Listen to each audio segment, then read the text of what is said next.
The state budget deal announced at the state capitol Thursday does some good for Oklahoma and is still a big mistake.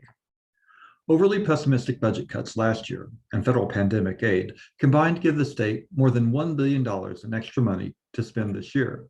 That will allow lawmakers to increase funding to public schools by $171.8 million, a 6% increase.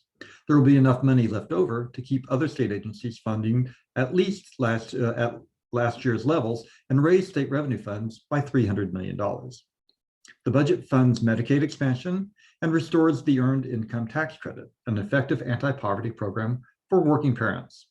But the budget's folly is its plan to cut the state's top personal income tax rate by a quarter percentage point to 4.75%, and the corporate income tax from 6% to 4%. Unlike previously described plans, the cuts are reductions in the tax rates, meaning they are permanent and would require a 75% legislative majority to reverse. Time after time in the past 15 years, the Oklahoma legislature has chipped away at the state tax base by dribs and drabs under the misguided theory that fractional tax cuts will spur economic growth and result in more state revenue. It doesn't work that way. Oklahoma's economy is driven by national and international currents, and relatively small state tax cuts only leave the state with less money to spend on critical state services. Oklahomans aren't overtaxed by their state government, they're underserved by it. Apparently, legislative leaders have forgotten the horrible 2018 legislative session.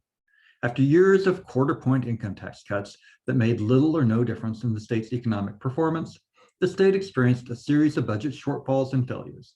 The fiscal realities and a pending teacher strike forced tax hikes on fuel, cigarettes, and oil field production, but only after weeks of ugly debate that no one should want to repeat.